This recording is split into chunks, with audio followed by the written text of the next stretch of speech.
And we are live on the PHU Dynasty podcast. This is episode 99, and we are going to be doing a little bit of catch up from the last couple of weeks from the NFL news.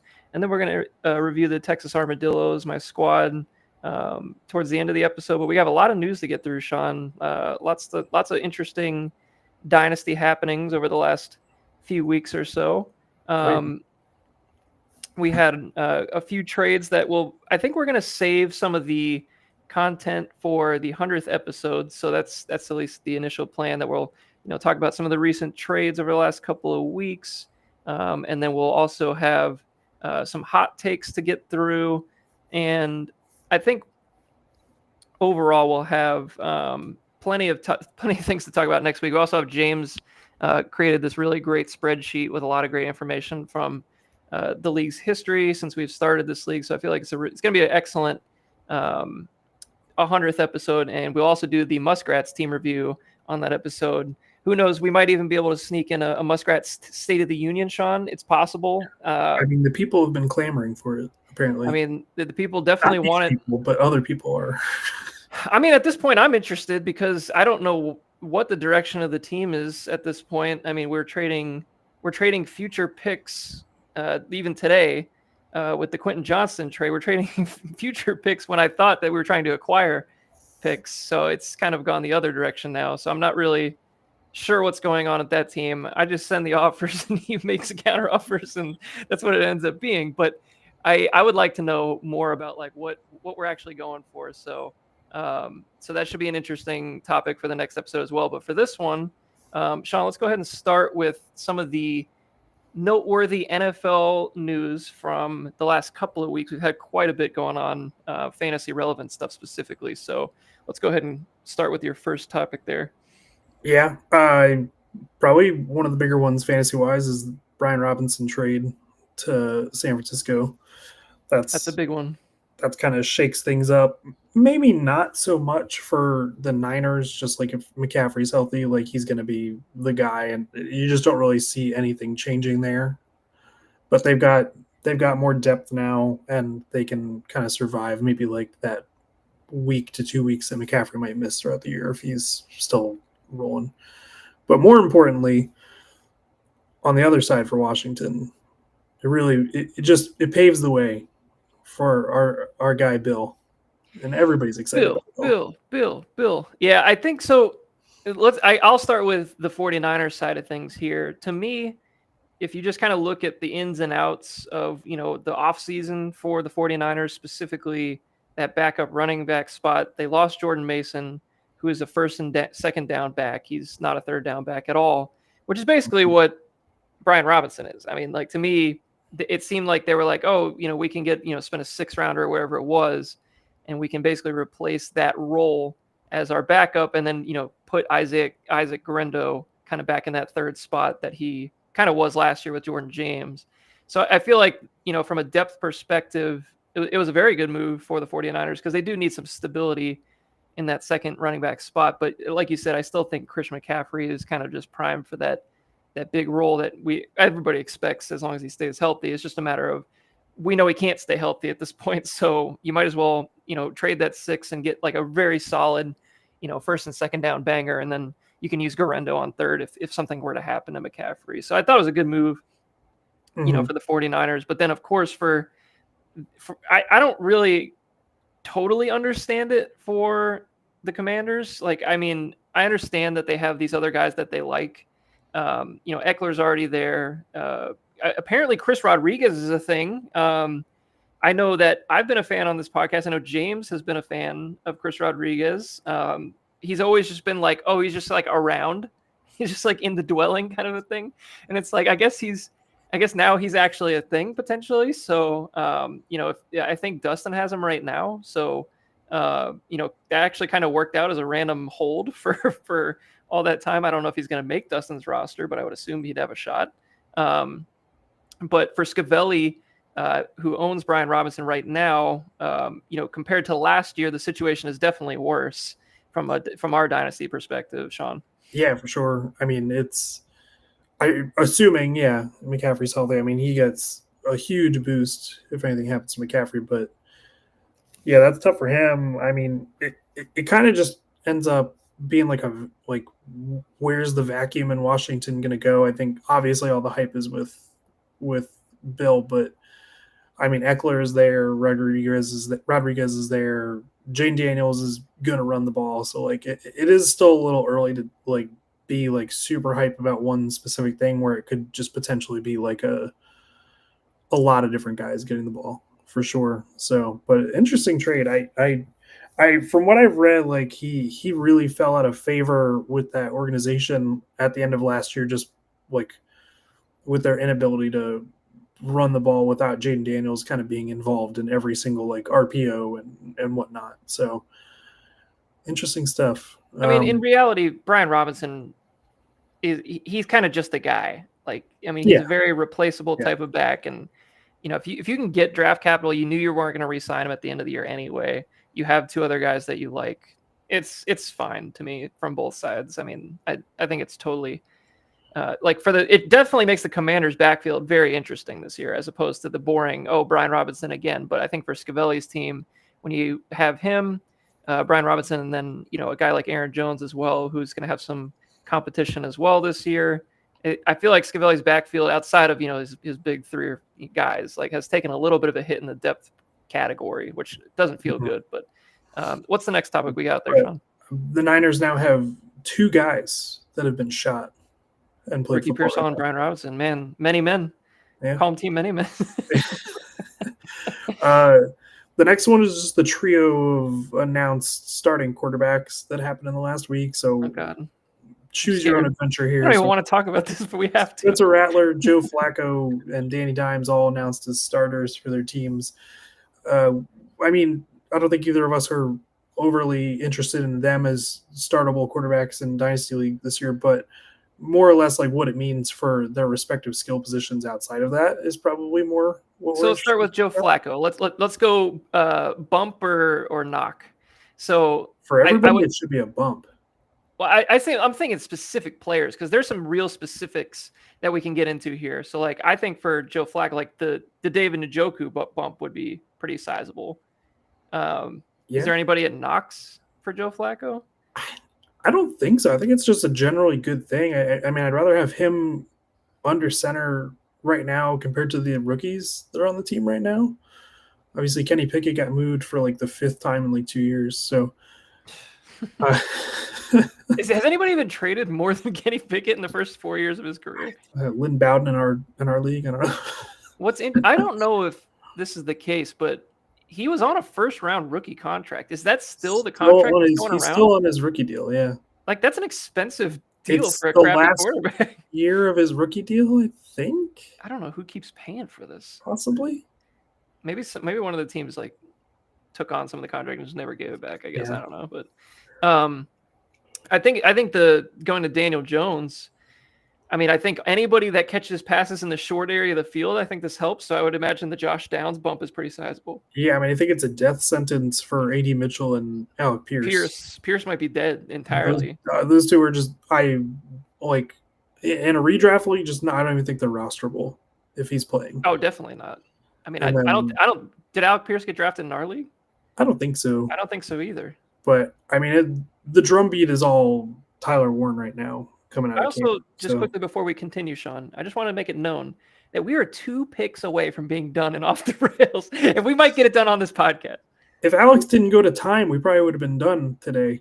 We're right on the doorstep now. We're right there. Andre Osbas was James's last pick, and now we're at Justin. So anything could happen, but we're down to 2. So anywho, let's continue on with the Colts. Yeah, Warren, Pittman, and Downs, I think, are going to be the guys. And then, I mean, realistically, from a touchdown upside, I think Jonathan Taylor is probably the big winner. I think they're just going to run. He's not going to be competing for like goal to go touchdown runs. Yep, I agree with that too.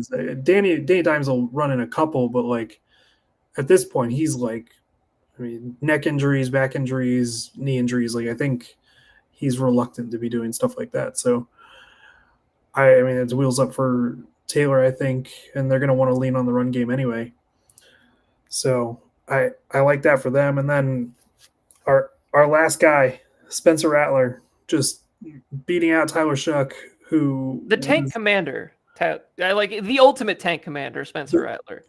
I I still have the smallest candle lit for Rattler as like a potential like That makes one of us, not Sean. starter in the NFL, but very long term like backup. Like he'll win you a couple games like every other year or something like that. Is where I'm at. I think he'd be a great backup, but Yeah, I don't want him playing. but he was taken in the fifth round. That That's what like he's supposed to if you be, find though. a That's the quality thing. Yeah. backup in the fifth round, it's great. If you spend the 40th overall pick on a guy that can't beat out a fifth round pick, that guy sucks. Not only that, he was drafted at 43 because he was the pro ready option, Right. and like we Yep. couldn't even do that. Like, and I think I understand why they've done this because you can't start Shuck and then go the other direction. It has to be the other way around. Like from a Saints perspective. Given the situation, I don't think either one is good. I think they're both shit, but the problem is if you start Shuck, like you can't just bench him week 6 for Rattler. Like you have to just keep running it out. I think Yeah. like the optics are not good. So I Yeah, feel like 'cause he's gonna do this is some the Will easy Levis way. shit early and often, no So doubt. you can figure shit out with Rattler, like as far as like the scheme, what's working, what's not working. And if Rattler's just asked by like week 6, which is very possible, then you could just hand it to Shuck once everything's kind of in place. And then, if Shuck's not it by the end of the season, then you can easily just, draft the next quarterback next year and it's no big deal. So just Will Yeah, Levis the situation. yeah. I do. Rattler's gonna make that offensive line look worse than it is because he takes so many sacks. He I mean, takes he holds onto the ball so long and he's he had played that problem. he took 22 or 23 sacks in the 6 games that he played last year. It's just So, not going to do it. It's just not going to but do it. I think he can definitely play more on time, and I think Also, Kelvin Banks looks awesome. yeah. Have you seen the clips of him from like these preseason games? Yeah, I was a little worried about like his like play strength Dude, coming he looks into he tremendous. looks really good. Really the only question is Penning on that line. I like everybody else. Obviously, It's been league Penning on the left. So. sources to Eric love Eric McCoy. That's what So I've heard. That's what I've heard. I've um, heard Eric McCoy is like one of the most underrated players in the league. so we love that. And then Cesar Ruiz is a solid guard. He's just So like fine. that line It should should be be rock solid at worst. should be fine. Yeah, it should be fine. Yeah. All right, what's Which next on makes our list? Sorry. No, it's okay. I was gonna say, which makes me feel like fine about Olave and Shaheed. Like I don't feel great, but I don't feel bad about them either. I think that team's gonna throw I a just don't lot. think there's going to be a lot of downfield shots. That's the only problem. Yeah, Kellen Like, Moore loves to just quick game everything. yeah. Falcons O line, the right side of that line is just non-existent at the moment. They don't Yeah, have so a right tackle. McGarry was on IR. Sounds like it's gonna be longer than 4 games. I think it's a little bit of like the thing is they were just such a solid unit as a whole. It's a downgrade, but I don't think it's devastating. I mean, I still think the left side of that line is great. Yeah, agreed. So I mean, so I don't know if it's really the only thing is, which is interesting to note. Technically, McGarry at the right tackle was the blindside blocker Yeah. for the left-handed Michael Penix. So that maybe it's more impactful than I'm thinking. So I don't know. Yeah, potentially. We'll see. I mean, He was really good too. So it could just mean maybe like fewer air yards than maybe Michael Penix wants, just because of like time to throw. But like realistically, it shouldn't be. It's not like a Rashawn Slater level of loss to me compared to what happened for the Chargers. So next up is the mystery / not mystery injury of Joe Mixon. Of like they dude, won't what's talk going about on? it, but I Does he have an eye? Is he Najee Harris? I mean, it's an ankle and foot injury That's a likely story for an eye injury. was called, I think Ian Rappaport called it frustrating, which anytime somebody calls an injury frustrating, I am so far out. I just don't like. He was a guy that in redraft and all these other leagues I'm in. He just wasn't even on the board. Yeah, I just don't want to deal with it. It's just that simple. It's just too much effort. it is a bummer because I am like generally talking myself into this new scheme that Haley has coming into Houston, And whether the offensive line is good or bad or worse in the league is like minor relevance in that comment. Like I just think like being able to like not like run pass and with the penalties that they were accruing last year and like being a little less predictable in that offense is going to do them wonders specifically for CJ Stroud. So it is a bummer when you're losing your RB1 before you even get a chance to see it. But I mean that just kind of brings in the rest of the crew of Chubb, who's very much on the trade block right now, and I think 4 different people have tried to trade for him in the last couple days from Dan. And I mean, Woody Marks and Damian Pierce are hanging around too. So Yeah, I mean, like I think this offense as a whole is just I'm kind of just feeling down on the Texans in general. Like I know their defense is great and they should be very good and they should have absolutely have a shot, but like something tells me like they're down they're down to limited options in the running game. Their offensive line doesn't feel like it got better. Obviously, the new offense should be better with Kaylee, but I don't know. Like, there's something I could see the like where this takes a while to get going, maybe if anything. And for Stroud, I don't know how strongly I feel. Just heading into, I don't feel good, I guess, right now heading into the season. yeah, I mean, I feel fine about Stroud. I think he is fantastic. He literally hit like the unholy trinity of bad play calling, no offensive line, and his pass Receivers catchers were got dead. hurt. Yeah. And No, I he's don't think it's still a Stroud problem. It's just like yeah, the everything around him is the problem, which yeah. is, I mean, I they mean, the still won receivers got 11 better at games. least. Yeah, they won 11 games last year. So I really think like even if it's like maybe not I can't really see a situation where that offensive line is like anything like they could peak at like top like I don't know maybe like 22 in the league like that's like being optimistic for sure but like I think he can play with that if he's got Nico on the field and he's got one of those rookies pans out as a receiver which we both feel pretty good that one of those guys is going to work out I'm sure Yeah. And so Kirk isn't bad. and Kirk is a quality player, yeah, but he'll play. He's like 4 games in, he'll probably do something. He'll be out the rest of the year. I was gonna He's say he seems never like healthy. a twisted ankle injury and something. Let's go to the next thing here. Marshawn Lloyd still hurt. New Still Year still hurt. selling real fake doors. So like I just like I think he's at the point now where it's just not going to work. Like he's been in the It's league over. and I don't think I've even seen him practice. Like I've not heard one single positive Marshawn Lloyd like blurb. I think he might just be a big nothing. Like It's just him and Kendra Miller just Spider-Man memeing at each other since they they're came. pretty similar, honestly. I feel like Lloyd's been even hurt more somehow, which Yeah, is crazy. Kendra Miller. I think At least he he's just got played. he just got bullied by Dennis Allen. I think. I mean, but he's still like the second guy as it stands, apparently. So, Yeah. well, anywho, next. And we're gone. Jackson Dart looks good. I Question gotta mark. tell you, he kind of looks good. I might be wrong. It would be full bias ahead because I hate the Giants.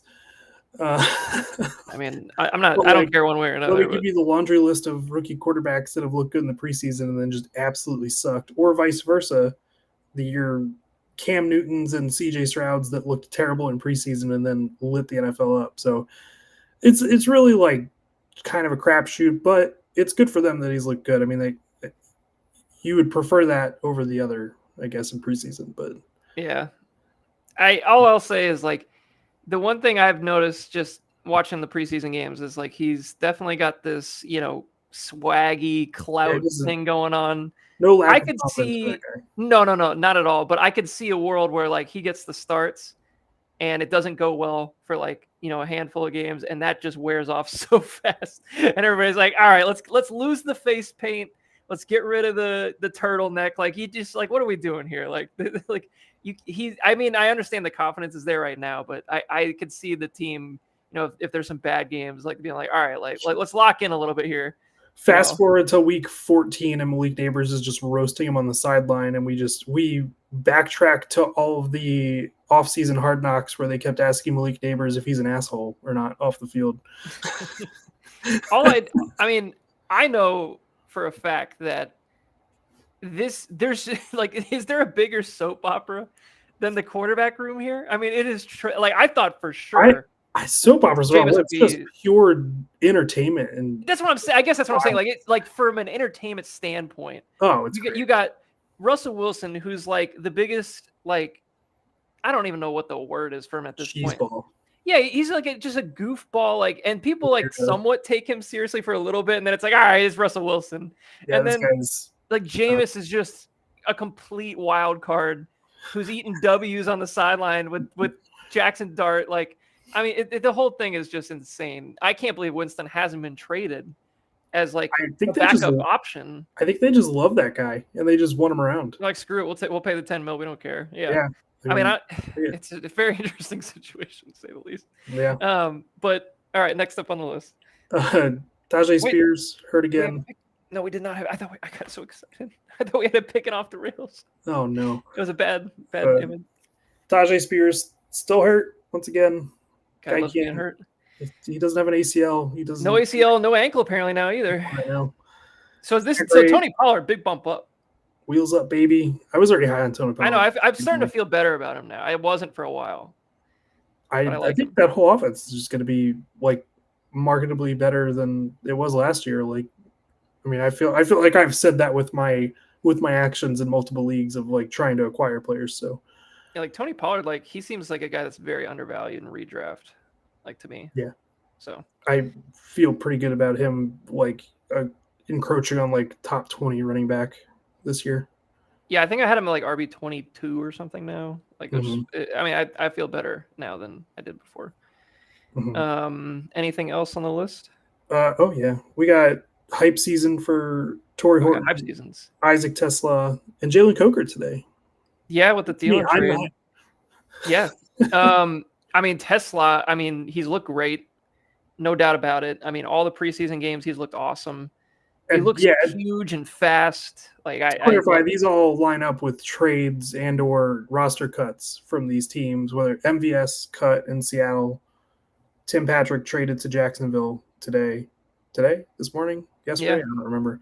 And then Adam Thielen getting moved to Minnesota, which is in desperate need of wide receiver depth to start. Yeah, I mean, it was basically like all wide receiver threes for their own team that all just got moved off of, essentially. So now all the fours have moved up into that 3 spot. And like I feel like Tesla, like they put in the capital. Like they made sure they went way up to get him. And I just have gotten to the point with the Lions. I'm just not questioning anything they do. Like it just seems to be working. I thought Tesla was a terrible, terrible move at the time, but clearly they're seeing stuff that I'm not. So I will plant this seed right now of if he is just continues to like ascend and play well or pop to be in the year, Jameson Williams is going to be a trade candidate in the NFL. I don't think they're going to re-sign him. I don't think I don't think they want to give him a big contract. So many contracts to pay out, and they're already paying Amon-Ra, and he's the guy. And Tesla has very like overlapping skills with Jameson. So like you could just lose James, like this field stretchiness. Like they could eat. I really don't think that Jameson's going to get re-signed by the Lions. I don't think it's going to happen. A lot of stuff early on could have potentially burned that bridge of like maybe it's not a guy that we can trust long term.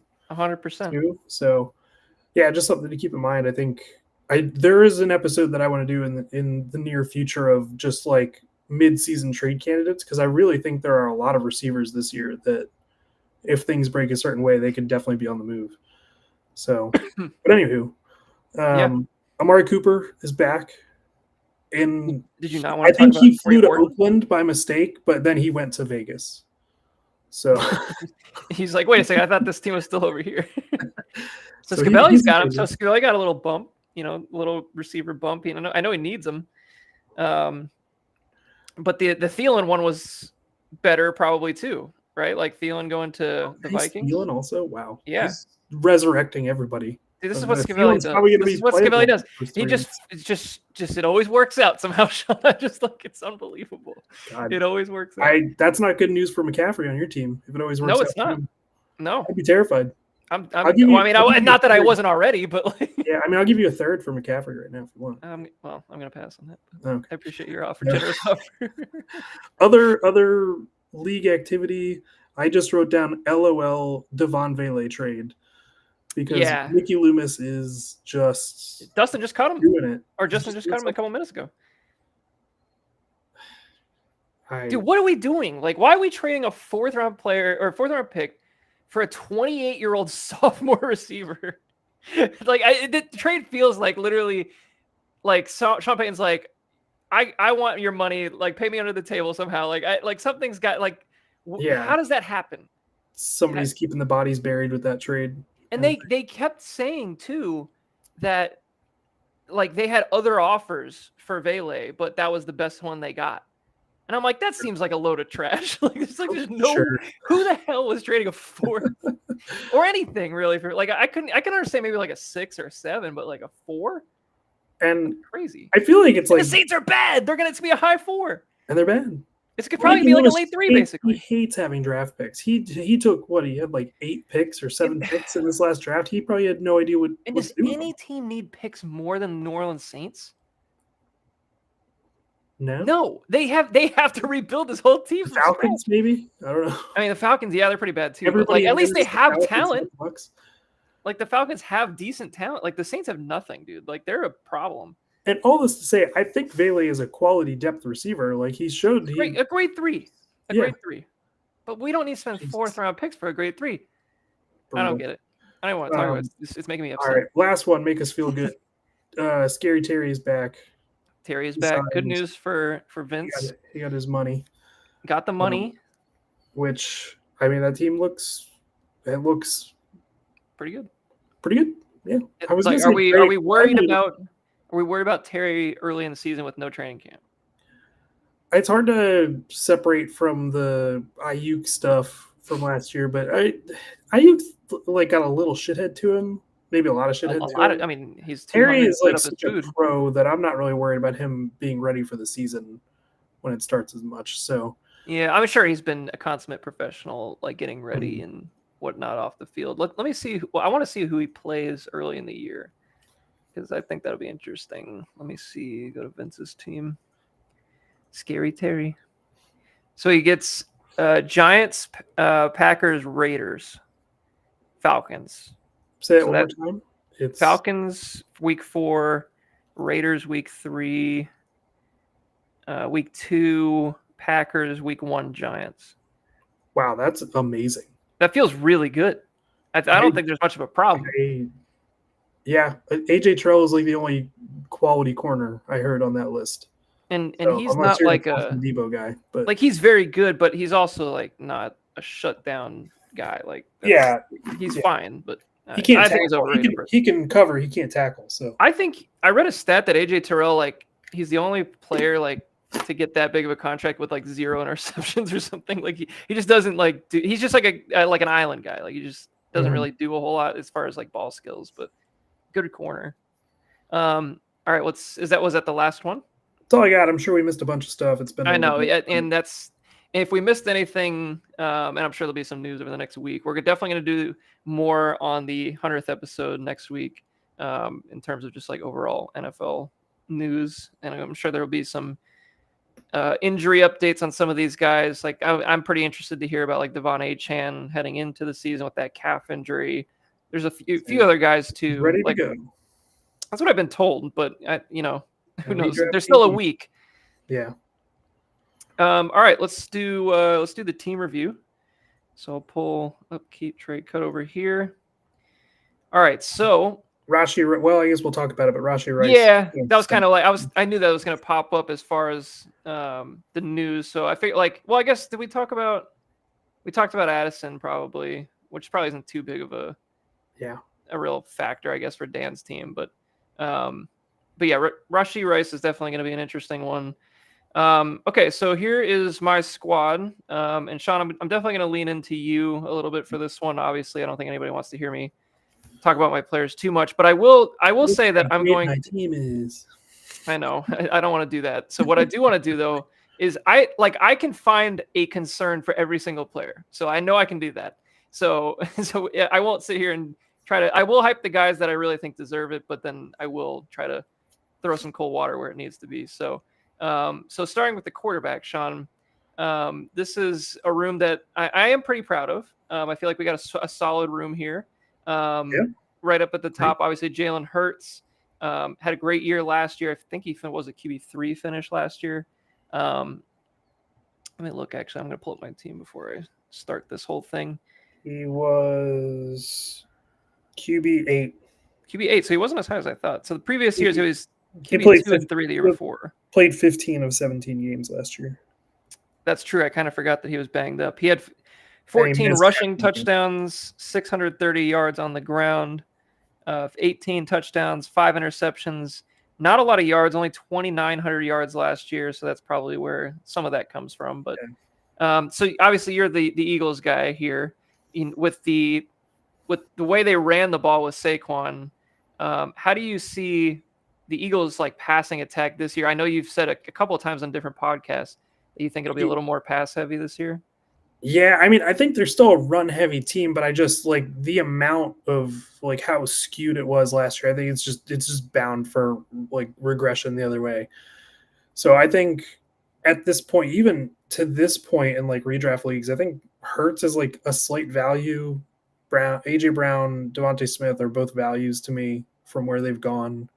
Barkley is probably just fine where he is. I think it's hard to talk yourself into him anything lower than like RB3 or 4, even if you're like low on him. So I mean, and Hurts is just like the easiest bet in the NFL every week is Jalen Hurts rushing touchdown because he's gonna get on the 1 yard line, and they're just gonna do the thing. Yeah, I mean, to me, until they get rid of the tush push, I think you just kind of keep locking him into top 5 quarterback weeks. I mean, I think in the last 3 or 4 years in a row, let me take a peek at these rushing numbers again. But he had this past year, he had 14 rushing touchdowns. The year prior, he had 15. The year before that, he had 13. And the year before that, he had 10. So like he's a pretty much lock for 10 rushing touchdowns, which is, and this will be year insane. 3 or 4 of the tush push being like, I think it's 4 technically. Yeah. So I mean, to me, like as long as he's healthy and the team is still running the tush push, I mean, no matter what happens in the passing game, he's going to have somewhere around 150 rushing attempts on top of the touchdowns. He's still very young. He's 27. He's got his contract. He's locked in. He just feels like one of those guys that he's kind of, for a while it was like, oh, like let's see if he can keep doing it, and he's kept doing it. So like it's hard to take him out of that top tier. I mean, he's right there with the other 3 guys in that the top 4, with Jane Daniels, Lamar, and Josh Allen. I think they're just kind of a cut above, just far as like their floor from week to week is just so high, and like Burrow is like right there, kind of like clawing at that top 4. I think it's just because of the rushing floor for those other guys. It's just more consistent to project week over week. But I mean, yeah, Hurts until they change the rule, like he's an elite quarterback. And it's crazy. Like if you think about just from a passing perspective, I don't think he's even close to these other guys as a passer. I think like Lamar, Josh Allen. Yeah, I guess apparently it's unless it's the Super Bowl, but like I'm happy about that. I knew that second year, this year, but the year before, he had 23 touchdowns, 15 interceptions. It just wasn't like super pretty in that weird year for the Eagles. And like, I mean, he had 18-5 last year, which is a significant improvement, but he's never just been that like locked in passer. So like maybe I still think there is another level to his game somehow. There is some more. He can throw for 4,000 yards if they need him to throw for 4,000 yards. That's like the difference between him and like a guy like a Justin Fields to me, where like I don't know if Fields can throw for over 3,500 in a season unless he has. I'd be very surprised, honestly. Hurts has that. Like if you give him 3,700 in 2022, because like he is one of the most accurate quarterbacks in the NFL when he chooses to throw it. The aggravating part for Hurts when he's just watching it as an Eagles fan is like he passes up on a lot of throws, and he takes a lot of sacks. But when the ball leaves his hand, I'm typically not worried about where it's going for Well, sure. I mean that feels good as a fan, I'm sure, because like that's the one thing with like the Bucks over the years. It's just like with the Jameis era, some of these other guys we had, Mhm. like it was just like, dude, am I going to see another pick? Like, at least with like Baker, you're going to see picks, but it'll kind of like even out at some point. But it's just nice when you know your quarterback, like a Burrow, it's just not going to make a mistake. It just feels Yep. good. All right, let's go to Caleb Williams, second in value. I personally in redraft I have Purdy a little ahead as it stands right now in redraft rankings, but for dynasty they got him obviously higher. Yeah, I think they kind of occupy the same tier for me this year, but it's because I think I'm just higher on. I think I'm just high on the Bears passing game this year. I'm interested to see, because we obviously haven't seen anything close to what I think Caleb Williams' ceiling is. Hmm. It's just going to be a matter of how I think the thing I'm most interested in seeing is how much they actually use his legs, because Yeah. you know, he's been basically passed off as this, um, off schedule. I can make, crazy throws, different off balance throws and stuff, like kind of like the Mahomes style stuff. But we haven't seen him do any of really the Mahomes running aspect of this yet. And that's kind of what I'm hoping to see. I don't know if we're going to see a lot of it, to be honest with you, but I would like to see it. It's something that really doesn't really get talked about with Caleb in like a fantasy context, because like in that draft class you have Jaden Daniels, who's obviously dynamic, and then Drake May also like in that range of dynamic runner when he Mm-hmm, goes, and for like sure. even a guy like Bo Nix like Good last runner. year, like good runner. So like He might all be these the worst guys kind one. of filling that space as like these athletic quarterbacks, and Caleb is not any less of an athlete than Bo Nix is to me. Like he should be able No. to run for 400 yards in a season pretty easily. The thing is, I feel like with Williams, he does do a little bit of that hero ball thing where he Mhm. kind of just scrambles around like Kyler used to do a lot. Well, still does a lot, but it's never really seemed to. At least last year, that I mean, the whole Bears organization was just garbage last year. So I don't even want to like judge him on that. But There was so much about him being that kind of guy that he tried to do a complete 180 and be this rigid in the pocket play on time on a team that had no organization last year, like they didn't even have which the made right him look routes being terrible. run. And they were throwing like everybody was just in such horrific spots. And I know me and you talked about this last year of like they'll have Keenan Allen running out as the X and like have like Rome Odunze not as the X receiver out there. They'll have Cole Kmet in like lined up far Like outside on screens on and like a shit. It's screen like, or a running play. I'm what like, are what we the fuck are we doing? doing here? No, Like, and they also had. I remember I was watching the JT O'Sullivan thing where it was yeah, like Keenan Allen and Rome Odunze ran the exact same route in the exact same place on the field, and it was like this is just so unorganized, and it just comes back to Shane Waldron was just trash. I mean, he was awful. So and I mean, there's this is a huge upgrade. a lot of like beat reporters that have been around the Bears this offseason have been like, oh, it's been sloppy again. Like, and when you read into the context and like when people that like kind of know what they're talking about have talked about from their visits there have been like, yeah, Ben Johnson is like trying to fuck him up. Like he is throwing Gotta everything at this challenge him. guy. Yeah. It's like similar to like when the Patriots beat reports came out the other day and then got deleted, where they were talking about how Drake May was awful in this practice today. I'm like, yeah, they told the defense that he had to throw on the goal line. Like if you know that a team is not going to run the ball in Oh such yeah, a it changes short everything. space, like you're not going to throw a touchdown every time. No, Like, you're not supposed to. it's it's stuff like that that doesn't get through to beat reporters and like the context of practices that kind of makes me wish that like it wasn't open to reporters sometimes.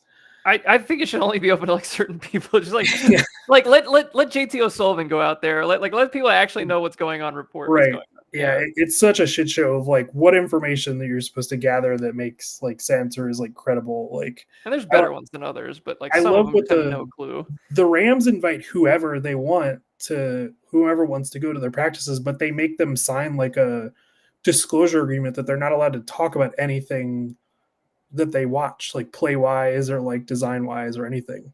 I know like at least the Bucks like have something similar, but it's not like they just close the practice. Like they won't even Mhm. like I'm pretty sure they can only watch like the first 15 minutes or something. So Right. it's very interesting. Okay, let's go to Brock Purdy. I just think he's so underrated in general in real life. Um, Obviously, his pass catching situation, as far as who's available to throw to right now, is a little bit up in the air. With Jennings, I don't who in the hell knows what's going on with Jennings, but Kittle and Pearsall, I do believe in. But I just think Purdy's a really good NFL quarterback. I don't know if he's going to be a great fantasy quarterback ever, but rock solid. I don't really have a lot of bad things to say about Brock Purdy. I mean, I think if he's tied with Shanahan, I think he's a fringe QB1. Just like indefinitely. Till the end of time. Yeah. Yeah. Here's like the way I envisioned Purdy last year was that meme from Pirates of the Caribbean where the whole ship is getting destroyed and the guy's just kind of walking. Yeah. Yeah. Everything's just going to shit around him. I mean, he finished as a QB 14 last year with basically nothing going right on that team all year long. And he missed 2 games last year as well, threw 20 touchdowns, 12 picks, almost 4,000 yards. He also ran a lot last year. Right. Which he can move for like sure. He can if you need him I think he's like, if he's not at the quarterback position, the all-time leader in 3-cone at the combine, he's like pretty close. Which is so strange because like you just don't envision him as that guy. But so real shifty. Dude, Brock Purdy and those Iowa State teams were so fun to watch back in the day. And one other thing from last year is that when McCaffrey was out, the amount of shell that teams shifted to compared to the one high that they saw on defense changed dramatically. So when McCaffrey is in the game, like Purdy can rip it down the field. And you don't have to worry if Isaac Guerendo's in the game. Like, who cares? It's such a drastic difference. So, like, if McCaffrey is active, it's only like it's like a multiplier for Purdy compared to like other players. It's like more than like a Barkley, more than like anything else. Like, that's what McCaffrey does to a team on offense. I truly believe that if Purdy didn't play last year for some reason, that 49ers team would have been like complete dog shit. Think they would have been picking top 3 potentially. Yeah. Like they were just not a good roster last year. It's just that simple. Mm-hmm. So I'm like, I think for the quarterback room as a whole, having the bona fide starter in Jalen Hurts, and then Purdy is kind of your rock solid 2, and then your developmental guy in Caleb. Like that's kind of what I'm very happy with that. I actually thought about moving Caleb Williams at some point during this off season just to maybe capitalize on some of the hype and the value, but nothing really materialized. So I'm more than happy to keep him for right now. But quarterback room altogether feels very good for me, at least. So yeah, that's great. No notes. All right, let's go to the running backs. This is a very retooled room from last year. I definitely made it a priority this offseason, because I felt like I built out my receiver depth pretty well over the last few years through the draft. Running backs last year, I was starting Jalen Warren and Gus Edwards at times, and just whoever would be my RB2, and with Devon Achane, of course, and McCaffrey being out. So it was just like an awful year to be an RB2 on the Armadillos. It just was not fun. So I didn't want to do that again. So made a lot of moves, starting right there at the top with Amarian Hampton in the draft. He's definitely not the number 1 running back from a depth chart standpoint right now for the team, but value-wise he is. So actually, let's start with McCaffrey because he truly is the one. So McCaffrey, I mean, we've kind of talked about the redraft like scenarios with him. I feel like I still think he's a first-round redraft pick. I know there's been some people that maybe don't think that because of the injuries. He's just like got that league-winning upside to me that if he does play and is healthy for most of the games, like he's going to be a huge factor. I can sum this up for you. If he plays the season, he will be the number 1 player in fantasy this year. I mean, of course, like that would be really nice. I would love that because at this point, if he can be truly that RB1, at least in the RB1 category, even if it's not number 1, somewhere in 1 through 10, that would be a huge win for my team specifically. But there just hasn't been a lot of positive news about him in the last, I don't know, year and a half. So at this point, it's been such a quiet preseason for him where there hasn't been any, oh, he's got this little nagging this, or something's on the radar injury wise. Like it's just been like a very quiet preseason training camp. Like maybe he is fully back, and maybe there isn't anything to worry about. I'm just worried about like any soft tissue. Like that's the stuff that is going to be concerning if he gets like a hamstring pull or something like that, and that's a problem. But yeah, I mean, there aren't too many fantasy football medical people out there in the ether, but like from what I have heard, like he's not really very like high on their concern list as far as like a re-injury of anything from last year. Like it's all kind of good to go. So it's really just about like wear and tear up until this point, and like him at like his age being an RB, like it would be for anybody else. So right, I really don't classify him as like as an injury risk any higher than that at this point. I mean, he's going in. This is a year 29, age 29 season, and I just feel like this is like I feel like we're at the point where like these might be the last couple good years we got in him. So it'll be very interesting to see how it plays out. But he's RB12 in terms of dynasty ranking right now. The one thing I will say about McCaffrey to finish off on him is he does work his ass off, like as far as like keeping his body in shape, and he's a very diligent off-season guy. So maybe maybe to his detriment, honestly, at this point with some of these injuries he's had. But I feel like I kind of might put him in that category of just freaks, where it's like, he's like a Derrick Henry or something like that, where they just work so hard and they try to do everything to get their body right. Like I feel the vibes are much better this year, we'll put it that way, than past years. So not much more there. Devon Achane as my number 2 back. A very good draft pick for me a couple of years ago. That definitely worked out. This year is an interesting Dolphins team, interesting Dolphins backfield. The injury to his calf, I think it was last week or the week before, which a calf injury for a guy like this just doesn't feel good heading into the year, because his game is so based on that, speed and burst, and that's all out of your calves. Like I just feel like that's not a fun injury. But I've been told he's good to go, at least for week 1. I'm more interested to talk about, and not so much about Achane, because I think everybody knows what he means to the team for the Dolphins, but more about like the other guys on this running back room, and maybe then Ollie Gordon starts to eat into some of the touchdowns, and maybe Jalen Wright gets more run, even though he's probably not very good. But how do you see this playing out?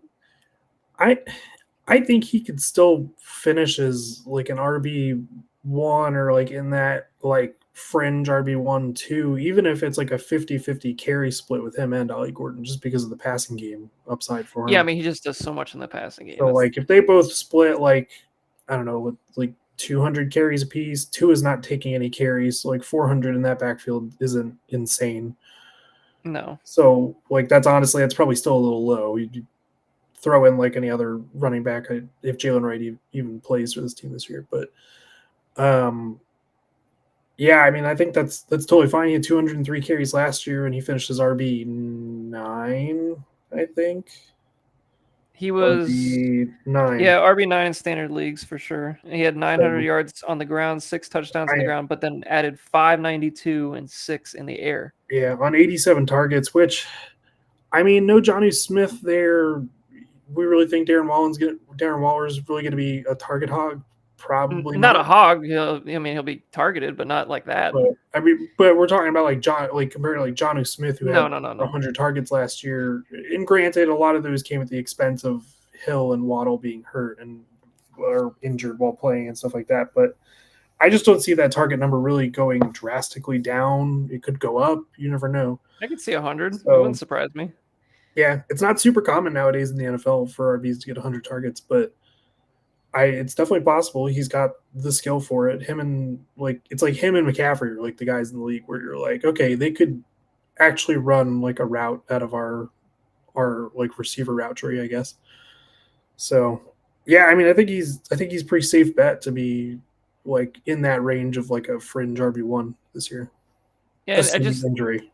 Like the key to Achane is just like no matter what the split is, like his role is just a valuable fantasy role, like where you just know he's going to get this number of touches a game, whether it be running or receiving, and that floor is very nice for Achane. And of course, he's got massive ceiling if they have one of those crazy Dolphin games like they're known to have. So, okay, let's go to Hampton as my RB3 as it stands right now. The whole Najee, I guess we can lump in Najee Harris into this discussion as well. I wish I had the drop. I need to get this drop in here. It's an important piece of this puzzle. But for a while, honestly, this whole time I was kind of secretly hoping. I was like, hey, like, let's get Najee Harris on the IR. I don't even want to see him at this point because it's just like a waste of a roster spot at this point, I feel like. But I mean, Hampton is just going to be the guy. Like, they don't have other options at this point. They just cut Vidal. They got rid of Raheem Sanders. I don't even know who their third back is at this point. Hassan Haskins. Okay, that explains everything. So there you go. So it's basically Omarion Hampton and Najee Harris with one eye essentially at this point. So I don't think that Hampton's like, they didn't draft him in the first round not to use him. I mean, he could realistically like reach like 350 opportunities this year with attempts and targets. I mean, he's going to be the receiver guy. Yeah, I mean, he's the best. He's great on pass pro coming out. I mean, Najee Harris isn't a slouch on pass pro, but Hampton's dynamic. He was the only player from UNC that was drafted, and he led the ACC in yards. Willie Lampkin wasn't even drafted. Okay, listen, he should have been. He should have. We all know he should have been. He was the only good blocker on that team last year. It was just Hampton and Willie, baby. UNC was just not a good unit last year. Like they just flat out were not. Yeah, I mean, this guy he led the ACC in rushing with Drake May there, and then still led the ACC in rushing after May left. He's good. Was the only guy. He was the only guy there, and he's still crushed. I don't have anything really negative to say other than, like, the one criticism I had of him coming into the draft, and it's going to be interesting just to see him run in more volume, but he wasn't great on kind of the stretchy outside runs where, we had to change direction a lot. That didn't seem to work well for him in college, and his best tape was just running guys over for the most part.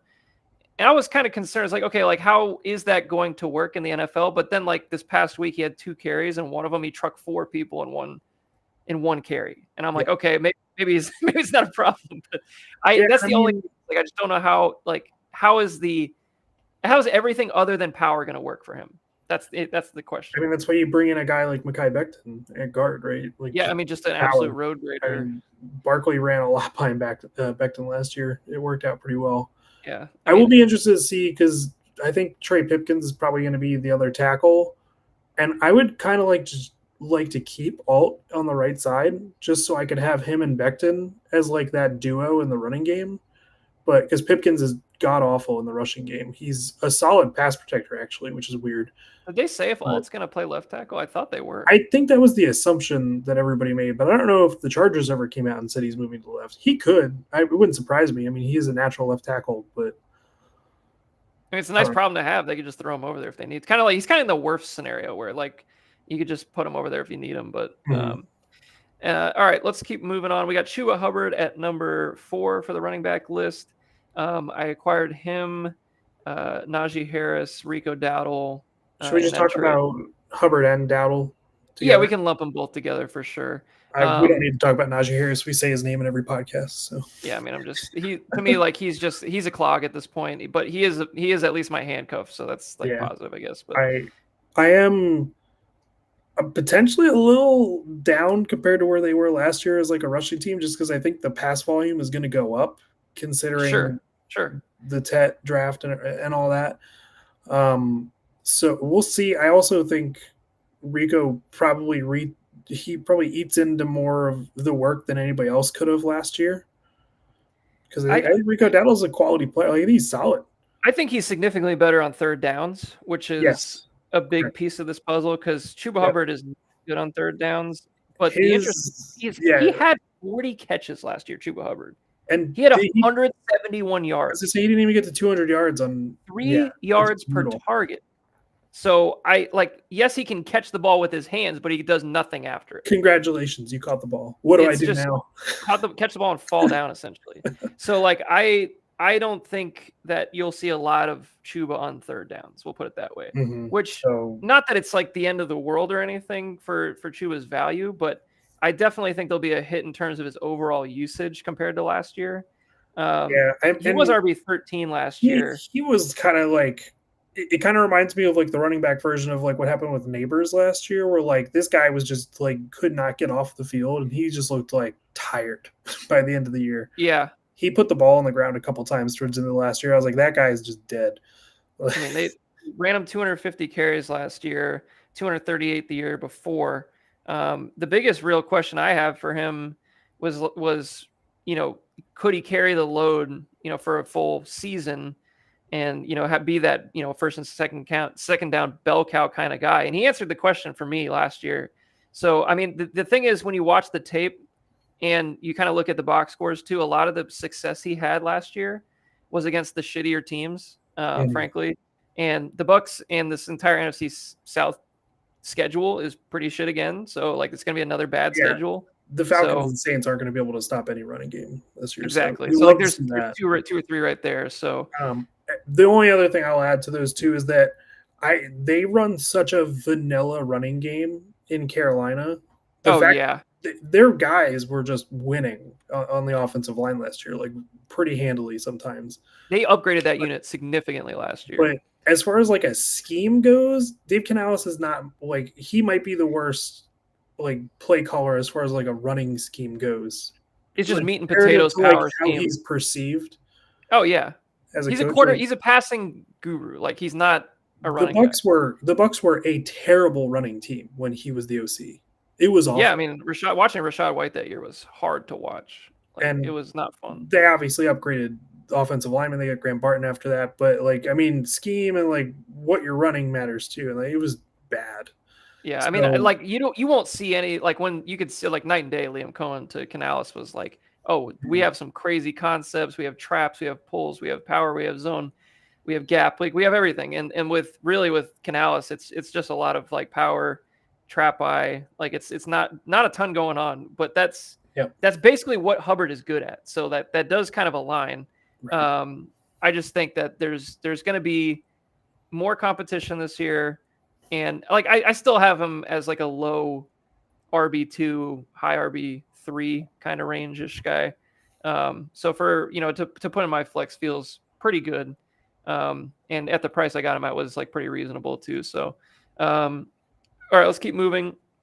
We have Braylon Allen here at the 5th spot in terms of value. He's an interesting guy because he's gotten all the hype again this preseason. He got all the hype last preseason with Rodgers around. Everybody was all hyped on him last year. Isaiah Davis, frankly, looked better to me last year on tape. I have watched some of the clips from preseason on Allen. He still looks huge. He still looks fast, and he still blows people over, trucking people. I just don't know if he's any more than that. That's kind of my only criticism of him. I don't think he's a real third down threat at all. And maybe he's just a first and second down banger. But how do you see the backfield shaking out there? Because I know they have a lot of options. I think it's just not this is gonna sound bad, but a hot mess. But more so because it's gonna be so muddy with everything. Where there's talent. Honestly, I like all three backs, and Justin Fields is a running back too. So I don't really see anybody getting to 1,000 yards on the ground on this team, just because of how time shared it's going to be between those top two guys and Justin Fields. So it really makes it to then okay, is Braylon Allen, does he get all the goal line work? Does that give him his value? Breece Hall is probably going to be your pass catcher out of that trio, and then Isaiah Davis is just kind of a sprinkling kind of guy. So it really just muddies everything together. I think the best thing would be that they just trade Breece Hall and really, which is possible. So I know I was thinking about Breece Hall and the Chiefs earlier, and I was like, wow, that would be wild. Wow, that would be people would be very excited about that, I'm sure. I just think Breece Hall's a good back. I just want him to get the hell off the Jets at this point. Yeah, So I mean, like, yeah, all three backs are good, and I think Allen is still super young. I think he's only 21 still, Mhm. which is He's wild. like But the I mean, youngest rookie like ever to play in the NFL, wasn't he? he was. I think he was. If he wasn't the youngest, he was like close. Mhm. I think Mike Evans was like basically like 19 when he got drafted too, like, which is It's insane. crazy. All right, let's keep moving. We got Jalen Warren, who basically between him and Allen, I kind of viewed as like, okay, these are going to be good flex options throughout the year. Maybe when injuries happen and bye weeks happen, like they're kind of just going to be in the mix in some ways, but they're both going to be in split backfields. But Warren, I think aligns very well to kind of like what Aaron Rodgers would like to have on third down, specifically as a pass protector, as somebody that he can trust on those outlet passes on third downs, and he can run the ball on first and second down too. But Caleb Johnson, of course, is going to play a pretty big role there too. So I feel like at the end of the day, like I kind of just feel like a 50-50 split is kind of what it's going to end up looking like. But do you see it differently? I do. I don't think he's going to get anywhere close to 50% of the carries on that team. I I think guess I meant like overall work. But yes, he's going to dominate like target wise out of that backfield just because he's going to be on the field so often in passing situations. But like, and he's going to be like a Rodgers guy. Like I think that's going to become pretty like obvious super early for them just because of like Rodgers not wanting to get hit. But I like as far as like Warren on the ground is just like he's at this point is what he is. Like he's had 15 carries in a game once in his career so far. right, there hasn't been any sort of historical. Oh, like look, he's carried the ball a ton of times and can handle the load. Like I just don't think that's who he is, and it never really was to begin with. I don't think anybody Right. was really like saying that. Oh, he's going to be take over the job from Najee Harris or whatever last year. He's just like a perfect timeshare back. But I think really like what you mentioned about like Rodgers, trusting him. I keep thinking that Aaron Rodgers likes to throw a lot out of the shotgun. And that usually means you got to have somebody pass protecting wise that you can trust to do that job. And I just don't know if that's going to be Caleb Johnson at this point. I really don't think No, that's he's the not case. one of the best. Jalen Warren, one of the best in pass pro. I mean, I remember, like, I think I've said on the podcast before, like Levante David said that Jalen Warren pound for pound is one of the best in the league at pass protection. So like, I just feel like he's going to be on the field a ton, especially on the third down. But at the very worst, like you might get some Pierre Thomas numbers out of him, where it's going to be like 30 yards on the ground, 40 in the receiving game, something like that. I know in 2023 he had 74 targets, and that is like a realistic number, I think, for him this year as far as targets out of the backfield. Just how many did Breece Hall have last year? Because like he was kind of that guy for that team. That's a good question. Who has Breece Hall? Boy, he's been passed around a lot too. I don't even know. Tibbs? Yeah. Breece Hall had 76 targets last year. So there you go. That feels kind of like the number. Yeah, I think that's totally fair. I mean, Caleb Johnson can receive. He's a good, like, solid receiver, but I think it's just more or less like he's not going to have the opportunities. Like, I just don't think they're going to trust him in terms of like the pass protection side of things, but that means something to me at least. But I feel also love Kenny Gainwell there, so yeah, that's another piece of the puzzle. Like they actually like him. All right, let's go to number 7. We got Dylan Sampson, a rookie 4th round pick in real life and 4th round pick. I think it's 401 for me this year. I drafted him. Obviously, everybody thought Judkins was going to be that guy this year. That obviously hasn't really materialized with everything going on off the field, and it doesn't seem like anything's really going to get resolved anytime soon, from what I can tell. I mean, I don't have any idea really what's going to happen there. So right now it's Dylan Sampson, Jerome Ford, and Raheem Rocket Sanders, who was just picked up today, I think, by the Browns. So I think he's going to be their number 3. I don't think Ford is good. I don't think he's bad, but I don't think he's good. And I think if you're looking for juice, I think Sampson's got the juice. So I could see them, obviously rolling out Ford, early in the year as kind of like their guy or whatever, and then just sprinkling in Sampson to see like what do we got here. and just kind of see how that materializes from there. Like I'm definitely not expecting him right away to be the guy, but I could see a world where it does turn into that at some point.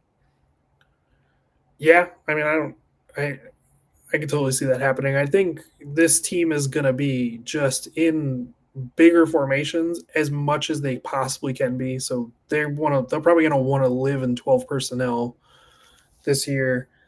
And I think that just means good things for this running game. I think Stefanski is a good coach. This is where I'm at. Like, Very good. He's a good coach. Their offensive linemen that are all currently healthy, I like, except for one guy on the offensive line. So I think it's a solid offensive line if they're playing.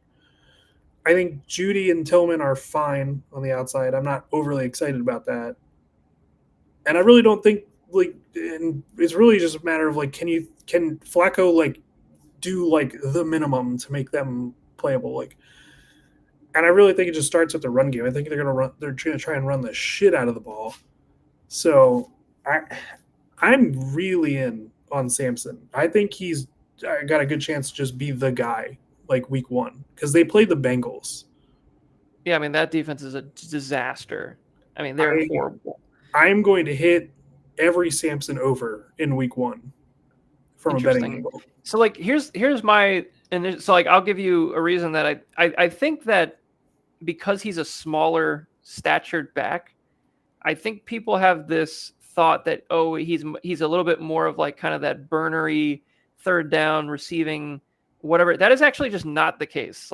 He did not do exactly. He basically, I mean, I hate to compare him to this kind of guy, but a Bucky Irving, where he's a little smaller and just runs with just unbelievable quickness and power. That's kind of his game. So he's like a Devin Singletary if he's got that bottle of Nas. He's got just a little bit more juice going on. Yeah. It's like if you played Need for Speed Underground 2 and just, bought the little NOS upgrade and just threw it on. That's kind of where we're at with that. But he just, in college, he did nothing in the receiving game for the most part. Mm-hmm. And that's one of those things, we just don't know if that's part of his game. I mean, it could be. If he's in there on Pass Pro, he's going to get Joe Flacco murdered.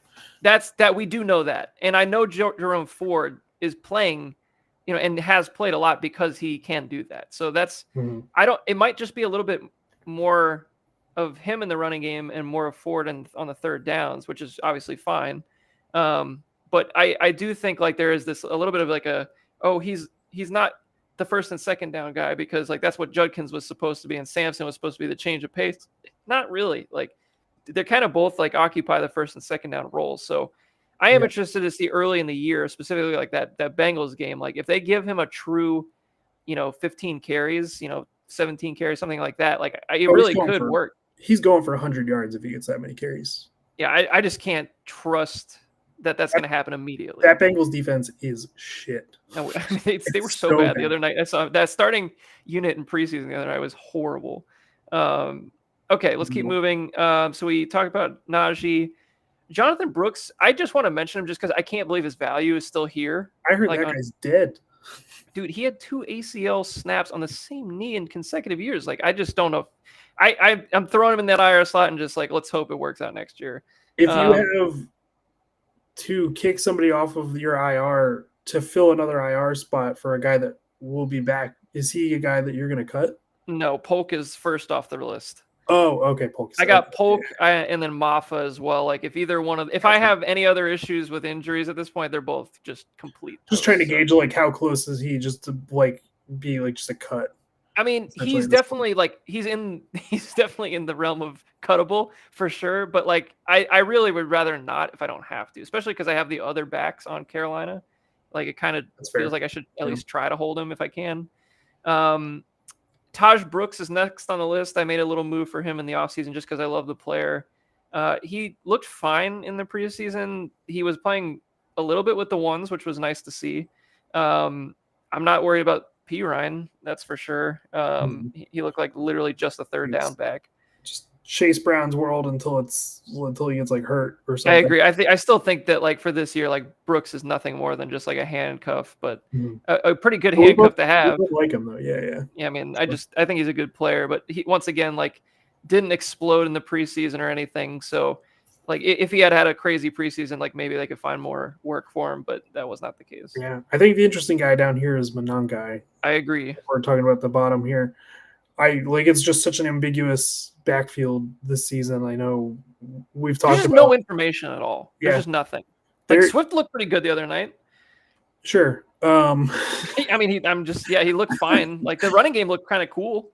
Like I haven't seen a Bears running game look like that in a while. I mean, they got DJ Moore running in the backfield now too, so Well, we'll see. They don't even have a healthy back outside of I kind of like that though for DJ Moore. If he's not going to be like the number one guy in the passing game, like I mean, Ben Johnson, he knows how to use these guys. So I saw or heard something about the other day that like literally not a single reporter this entire training camp has and said anything about Roschon. Has asked the team a question about Roschon Johnson. So I wonder if it's like an inside joke at this point. It's not like they're refusing to talk about him. Nobody's asked about him, so they haven't said anything. Yeah, like why would we say anything? And Ben Johnson's not the kind of guy that's just going to blurt out like, "I want to talk about this guy today." Like he like asked, answered, done, and like literally between him and Nongai and then a little bit of DeAndre, like I just truly don't know what we're gonna see. Like I just don't like what the split's gonna look like. Who's gonna get the goal line work? What is the actual? And two of them are hurt right now. I think Roschon's still hurt.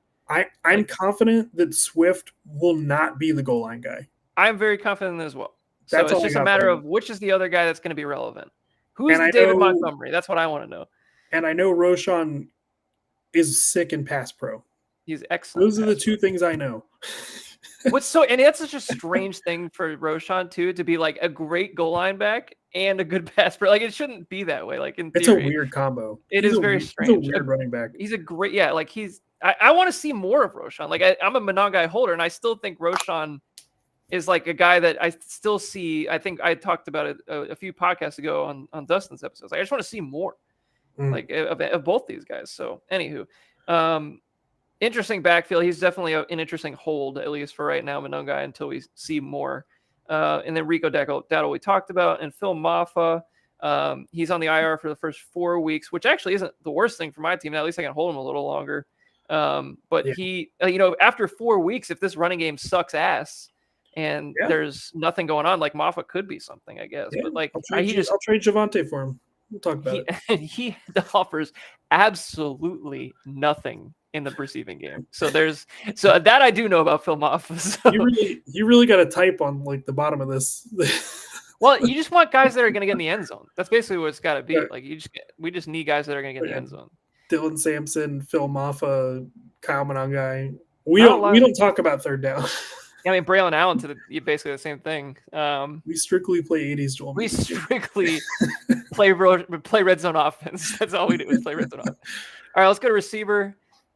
This unit definitely, I thought it was a good unit prior to the Justin Jefferson trade.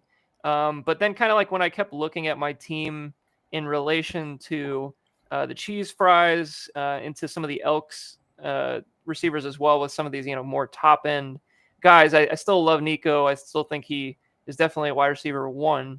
But once the opportunity became available to get Jefferson, basically in his prime, for 2 first-round picks and Addison, it was just kind of like one of those risks that I'm willing to take at this point on getting rid of the capital, and just be a little bit bold and just see if we can make a real run at it this year, because just the overarching kind of theme of this receiving room right now, for me at least, is what I believe, and I've alluded to it on previous podcasts, is we have a lot of guys who are on contract years. We got guys that are going to want to get paid, and I think this is the year that if they're going to just lock in and not be jackasses maybe for 12 minutes, this could be the year, which is crazy to even like, I don't trust any of these guys. Well, we've gotten rid of one. Addison's gone, so that's nice.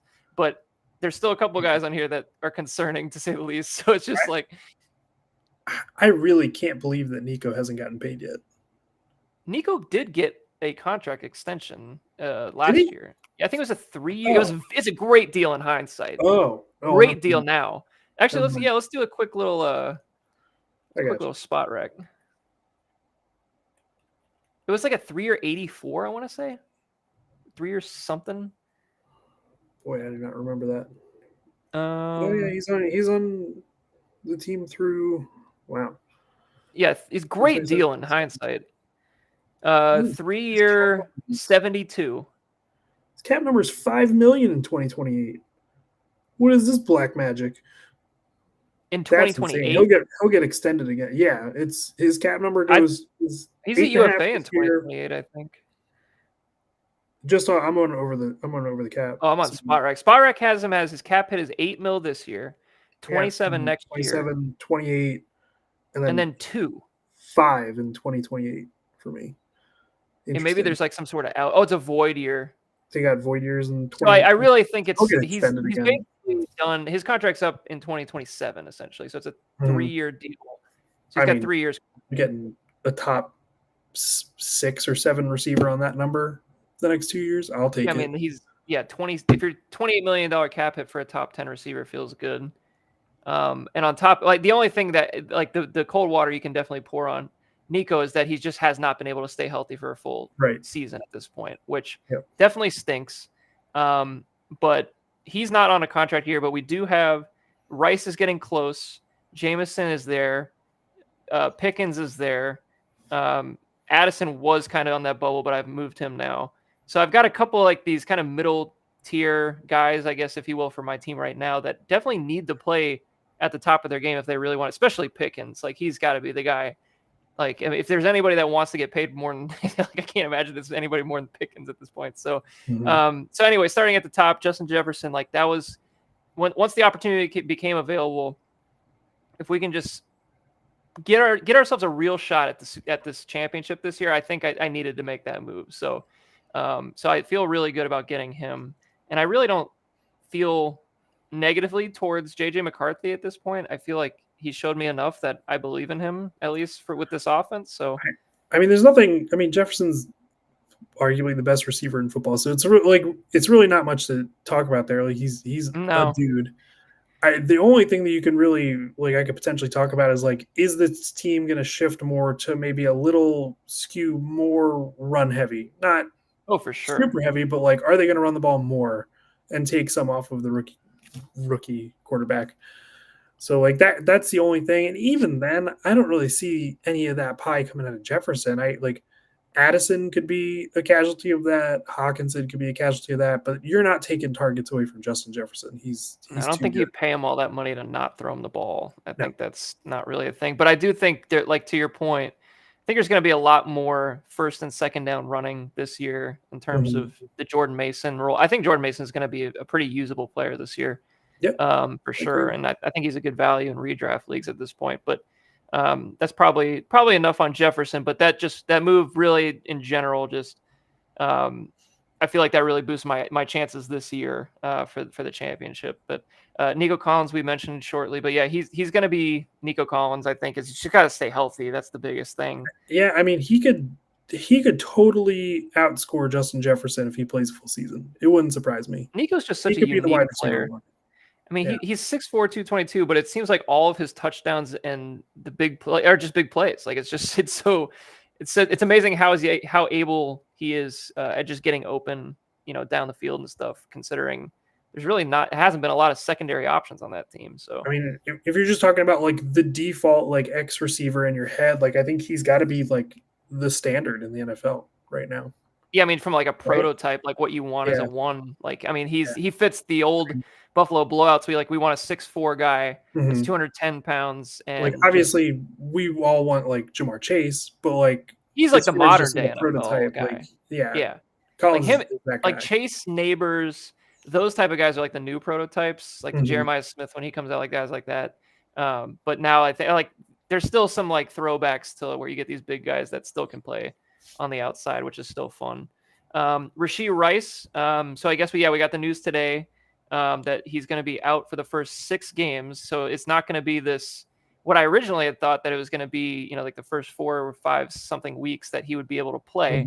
I mean, it seems like a really good scenario in terms of fantasy now. At least what it's going to be as far as he's just not going to be there for the first 6 weeks.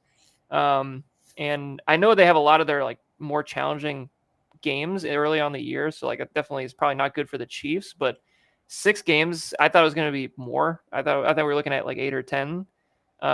So, I mean, I'm like both sides just kind of like didn't want to keep arguing over it, and I think they just like, will you take 6 right now if we suspend you 6 games? just like you and tell them just take it and yeah. just go. Yeah, and which definitely makes the most sense probably for the Chiefs too, I because you want them healthy at the end of the year. I found it interesting. Like, you don't usually hear like the player accepted the suspension. Usually, it's just like this player has been handed a suspension. So like, I found that verbiage in like whoever reported it today to be a little telling. In that, like, it Yeah, it probably seemed was like, like, oh let's yeah, just we get just this didn't shit even over with. negotiate it. And Yeah.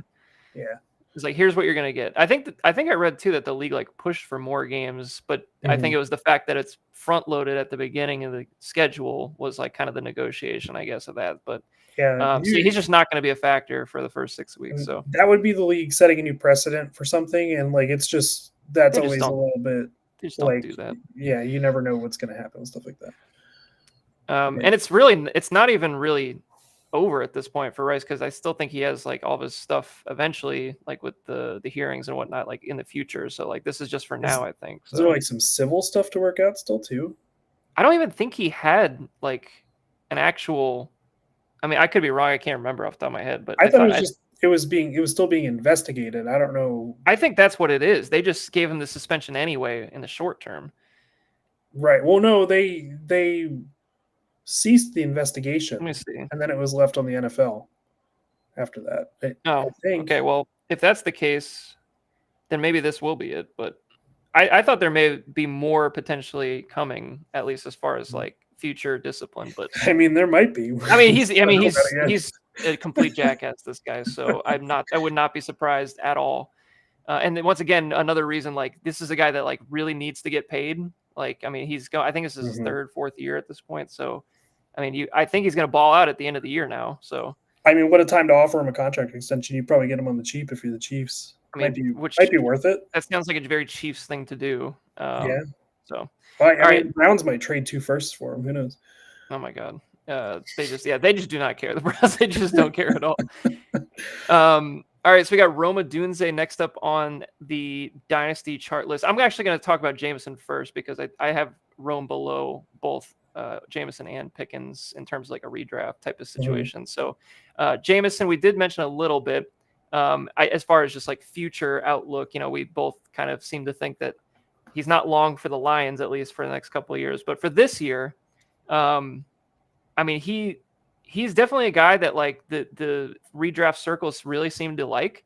I enjoyed having him on my team last year. He had 1,000 yards. He had 8 touchdowns, but it was very boomer busty. I think he's just like one of those classic best ball, like one of those guys you just want on a best ball team. Mhm.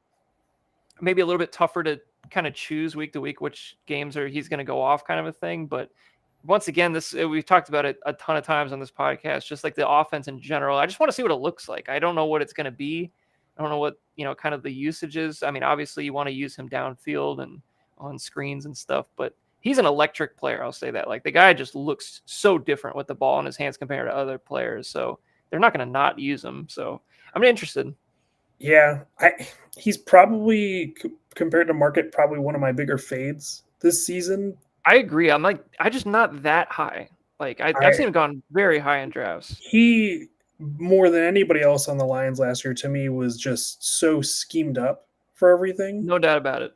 No doubt. And when you lose, I'm going to call Ben Johnson a scheme lord. I think that's probably the right terminology I mean, there. sounds Like, about right. Yeah. it's not that like it can't happen again. Like, it's just like I'd have to see that for me to believe like that he's going to get that more. And he's talked about like, oh my gosh, I'm actually running like regular routes in this new offense, and I'm like, Mm-hmm. I don't like that for you. Like, I mean, I he like wasn't, and your, he has had like catching issues with his hands. Like mm, it's not like he's a ready-made receiver. And I'm looking at his overall ADP in redraft leagues right now is 58, and that's just too high for me, Sean. Like I don't want to take him in the 5th round in a redraft league. yeah. I know you said you had him over Dunze. I would probably take a Dunze over him this year. Yeah. Well, yeah, that's close. That's a really close one. I don't know. I just feel like with Jameson, at least, like I think he's going to hit those big plays, somewhat consistently. So you can kind of Mhm. bank on the fact that he's going to have like kind of the bigger yardage numbers. It's more about the touchdowns for me. I don't Yeah. know, like, because a lot of the touchdowns he scored were on like these end arounds and screens and wide open bombs and stuff like that. And I'm just not sure we're gonna get that with somebody other than Ben Johnson. So that's kind of where I land on him. Yeah, I tend to think that the two biggest losers this season for the Lion, not losers, but like that are going to have the biggest regression are going to be him and Montgomery. I agree. So Yeah. I Laporta kind of had his regression last year, so like I think he's just kind of is where he is at this point. So those two guys, I think, because Amon Ra is going to get his, and I think Gibbs is just going to touch the ball like too many times for how talented he is for that to really regress. Mm-hmm. So, not that Jameson Williams won't have, like you said, like boom weeks, but I'm a little more scared away than I was previously. Yeah, like I think where he ended up going, I think in our redraft leagues, like I'm in the 8th or something. That's Like fine. that seems great. I Mhm. just feel like maybe 6 or 7 is probably like his sweet spot, probably for me. But And I've seen people have him as like a top 15 wide receiver this year in redraft, like ranked. I'm just not there. I'm like I'm just not there. And I like him. Like I think he's a very talented football player, but I just want to see more like polish, and I want to see him catch the ball consistently. And I need to see the scheme. Like there's still a lot of question marks for me to put him in that category, I guess is what I'm saying. Roma Dunze, he's a guy that I'm cautiously optimistic about. I know you're very high on him.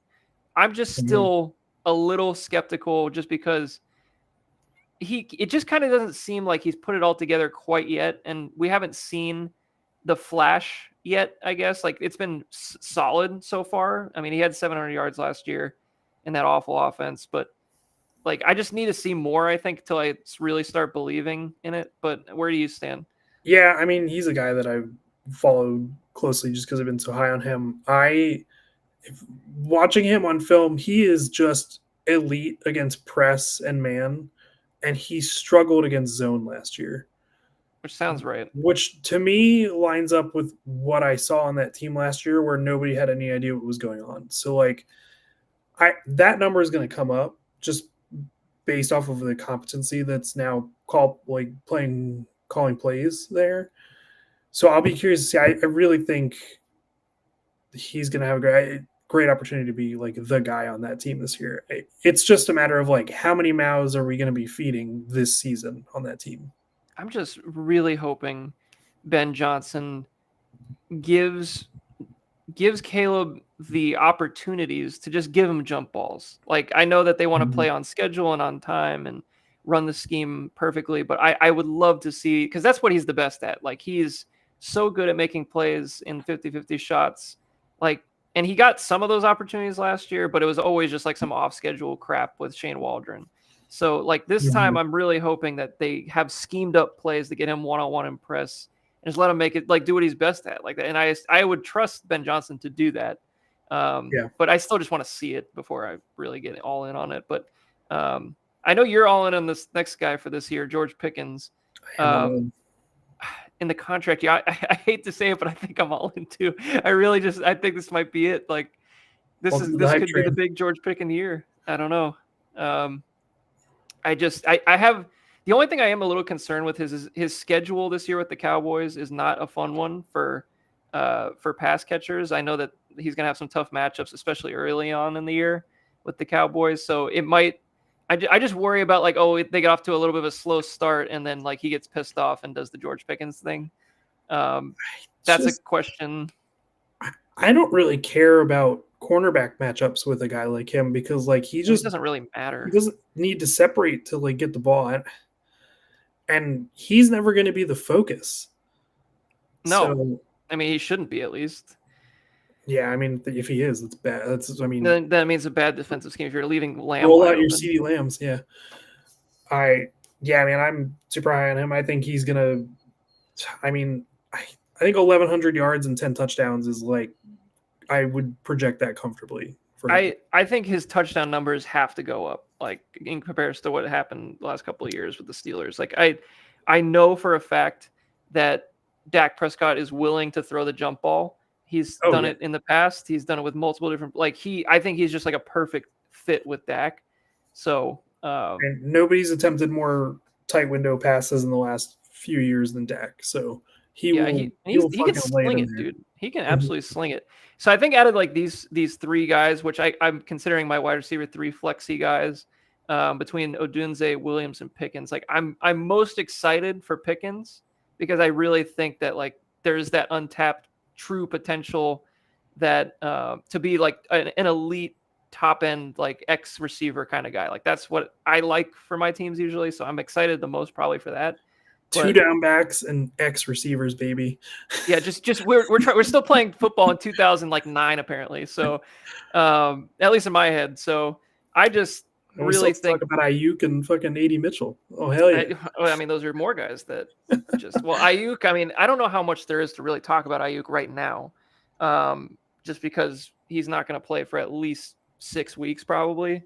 So I mean he might be a nice playoff push guy if he can get back healthy and kind of get back to what we think he can maybe get back to. But that injury sucked, dude. That was a bad injury. I mean, if you're I don't want to say a rebuilding team, it wouldn't be a great idea, but like if you're a team that's like, hey, I want a guy that I can just like not worry about this year and help me lose and like trade you like an asset to help you win this year, is that something that you would consider? I mean, it'd definitely be a consideration. I mean, I actually acquired him in Galactic, kind of in. I just knew I probably wasn't going to be able to play him early on, but I didn't really Mhm. need to play him, kind of a thing. So, I just really liked his skill set. I thought he was a great route runner.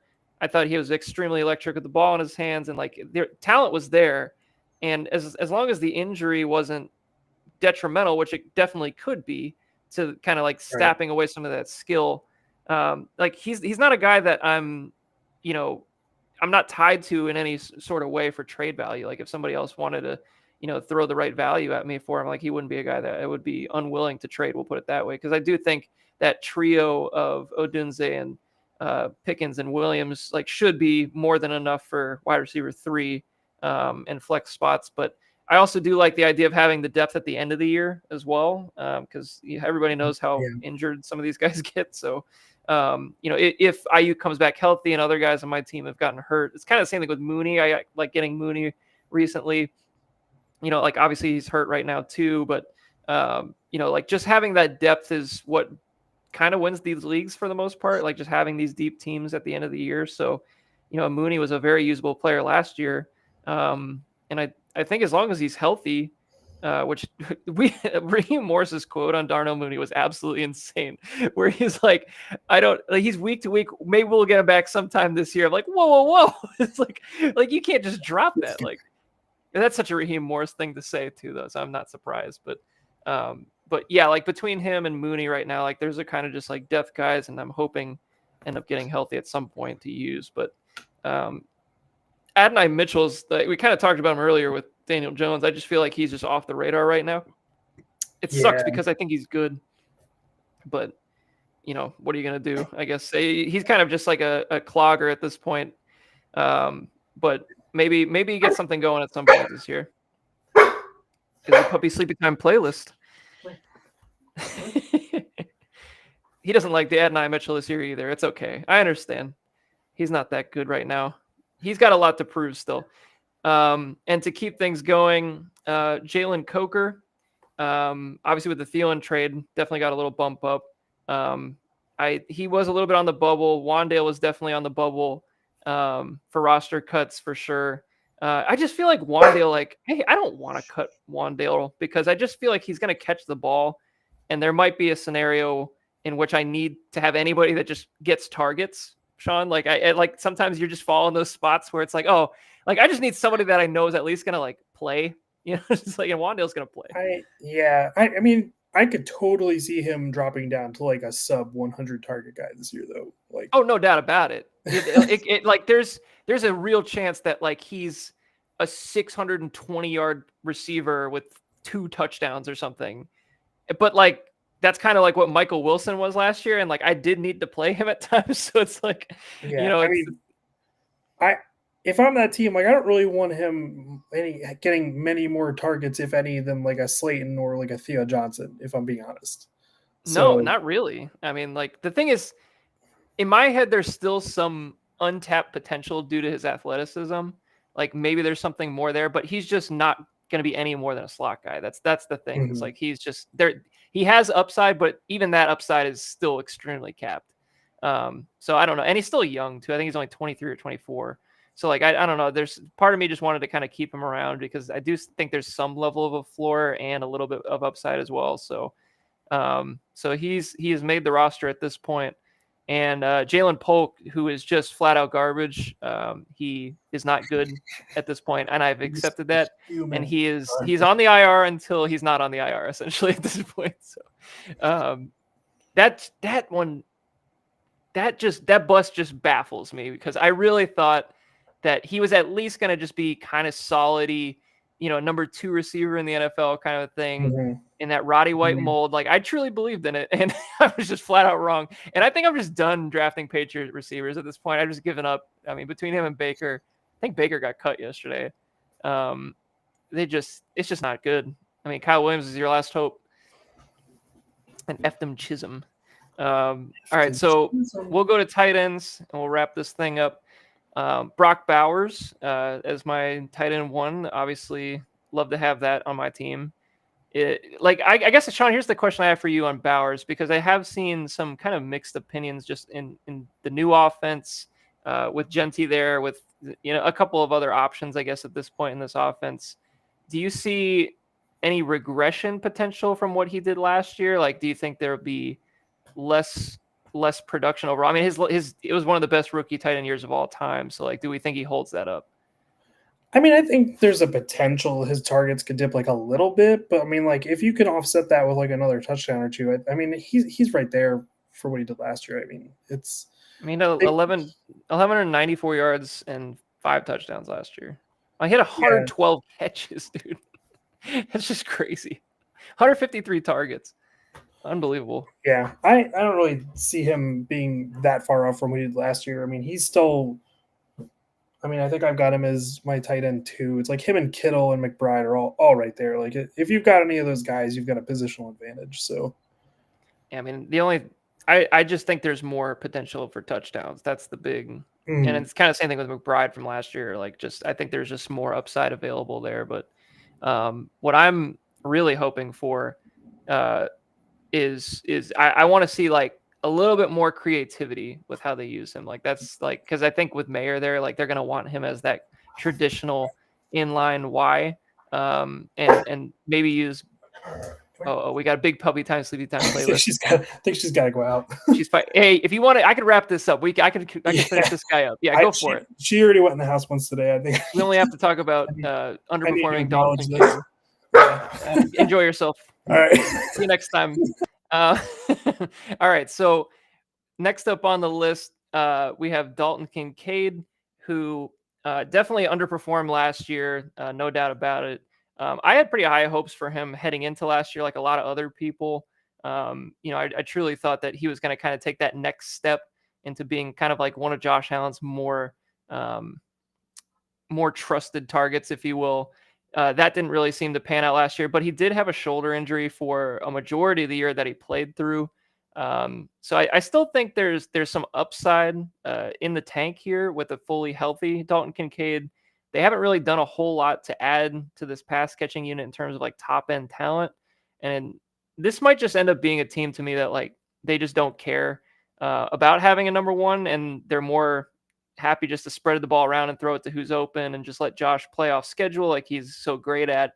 But I think the real test for Kincaid is I think his upside always to me has been a little bit of that like Travis Kelce type, not saying that the production will be the same, but where it's when Josh Allen goes off schedule and starts scrambling, what Travis Kelce and Pat Mahomes were so good at was in that when they do get off schedule, they had excellent synergy and they just knew where people were going to be and sat in the zone so well. And I would really like to see Dalton Kincaid do that this season, very much like Kelce has done his whole career. And I think that could be what gets him back into that tight end 1 category. Because right now he's in redraft leagues, he's kind of in that, I think 10 to 15 range in most drafts for tight ends. So he was a first round pick. He's in his 3rd year, which is when a lot of tight ends tend to break out.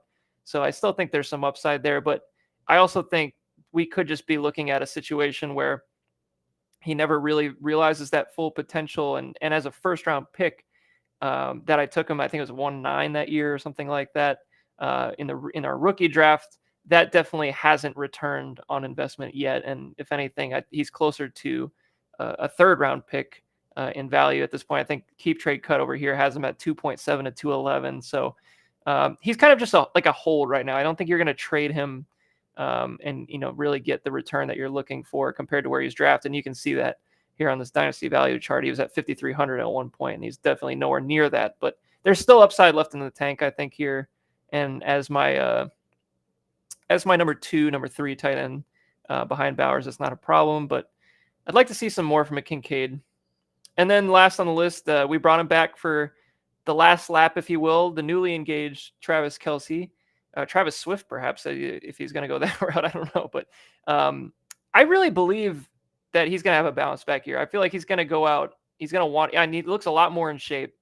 And obviously, as the blowouts legacy guy, this is one of the most important players in blowouts team history. To go one more ride at this point, a very good depth tight end for my team, but also maybe even can start if necessary, if injuries and crazy things happen in the flex spots or things like that. Like there's a route where I could see Kelce, performing very well.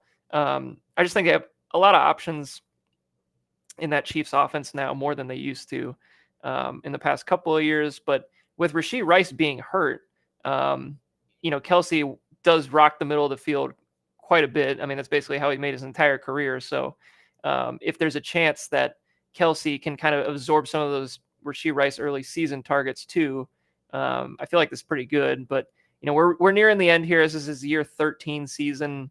I would truly believe this is his last year. I don't see it really making it past this year. So to have him on the Armadillos for the last season of his career is going to be fun. And I'm very happy with that trade to get him back. So I really like the tight end room overall. I think we got, obviously a stud number 1, a developmental 2 in Dalton Kincaid, and then kind of that rock solid Travis Kelce veteran kind of guy. So I've really liked how my room is just overall filled out in the tight end spots. So that's going to do it for all these position groups. And I'll talk about the picks just for a little bit here.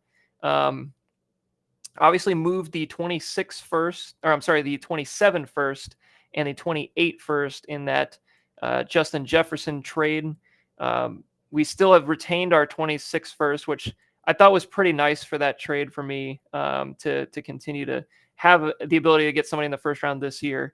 And then have our second round picks as well. Hopefully they're not premium seconds in that top 15 range, but ideally, those are going to be bottom end first round picks, hopefully for the next couple of years. So, draft picks. Oh yeah. Just a little draft pick talk here. Mostly just to talk about the Jefferson trade and kind of where that leaves my draft pick situation over the next couple of years. But we do have our first for next year. And we've managed to keep the seconds for the next 3 years as well. So it's not like we're completely bare in the cupboard, I guess, for draft picks, but the premium picks have definitely gone away since the last couple of years of rebuilding. So it's definitely a different vibe in the Armadillos front office heading into these off seasons. We're going to have to really hit on some late picks to try to get new talent on the team. But welcome to the club. What's that? I said, welcome to the club. I know it's I have been here before. I just didn't expect to be here again so soon, but this is kind of the way things have panned out. But so I kind of want to go and take a look at the power rankings that they have here, just as a shits and giggles. While you do that, I will say I didn't get a chance to talk about Kincaid, but with Shakir having that high ankle sprain, Kincaid being that's a great point. Glorified slot receiver as a tight end, that could potentially be a win for him to start the year. So yeah, I kind of mentioned that while you were out, that I would like to see, for Kincaid to get to that next level, I want to see him not to say stat wise it's going to end up like this, but I want to see him be that Kelce for Josh Allen in that off script, sitting down in the zones, having that synergy, having that connection. Mm-hmm. I think it can be done, but I just don't know if Kincaid truly is that talented yet. Like we have we saw in his rookie year, like, oh, there was definitely some flashes, and then last year he was hurt all last year for the most part. So like I really want to see a fully Kincaid healthy in his third year, which is 10. That typically is when tight ends break out, is in the third year too. So like this is kind of like a make or break year for me with Kincaid. Yeah, he hasn't been very successful in like the intermediate route tree. And that's where he needs to be good to me. That's going to be the thing that really takes him over the top if he can. And then speaking of Kelsey, he's Kelsey. One last ride. Yeah, that's basically what I alluded to. Is like, I think he's in shape. I think this is going to be it for him. And with Rashee Rice being out those first, 6 weeks, like that should be good for him in theory. You think he's going to be a little more engaged this year? You could say that, Sean. I mean, I called him Travis Swift just a minute ago. So it's, That's I mean, I just feel like it is going to be a circus. No, like it's, from an NFL standpoint, dude, we're not going to see anything other than that this year. Brother, there are betting lines for their venue already. Oh my God. It's going to be an absolute shit show. I just feel like any game, it's just going to be nothing but that. And the NFL's got to love it too. It's just free, like this whole season, it's just going to be free Taylor Swift advertising. So, all right. So here's the league power rankings as it stands. We'll get into this probably a little bit more next week, but I just didn't want to pull it up while we're here.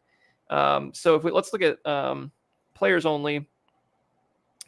Okay, so it's got me at 1, Dustin at 2, Cheese Fries at 3. Huh, interesting. Maybe it's just overall value. Probably it's what it's going off of. Maybe it was with starters. How about starters? Okay, so it moves the Cheese Fries ahead of the Elk, which makes more sense. Well, let's see what's picking up. Yeah, like Rice early in the year isn't really a starter, so I wouldn't really put him in that category. But Muskrat's down at the bottom. Let's see. So they got the Lambs above the Battle Axes for starters. I mean, those two receivers. I mean, he's running. Yeah, I guess Jordan Did Mason. You see that Travion kickoff return? I sure did. He does look. Baby. I mean, dude, he's good. We took him. He's good. I took him as my first RB in startup Dynasty League. I mean, I believe in it. I'm all in. I took him in the 4th round. He's RB8 right now. Yeah. Like, that's crazy in Dynasty. Like, wild. I mean, between him and Jordan Mason, you can play those guys for sure this year. And then CD and Brian Thomas is a huge hit. And Colson Loveland, I think, has a real shot. I think he's got a real shot to be a good player. So maybe the Lambs are a sneaky playoff team this year. Who knows? You never know. Never know. That's why we All right. Well, we're going to wrap it up here on the PHU Dynasty podcast. This was episode 99. And like I said, we will bring you episode 100 next week prior to the kickoff on we're so close, Sean. We're so close to football. We're 1 week. Literally 8 days. Yeah. 8 days away. Oh my God. And tomorrow we have a USF Boise State game at 5:30. Is it 5:30? It's a 5:30 Eastern kickoff. Oh my gosh. I didn't know that. I was excited. Now I'm not really as excited, but 4:30 for you. Oh my God, that's even worse. I probably won't be home from work yet. It's terrible. All right. Well,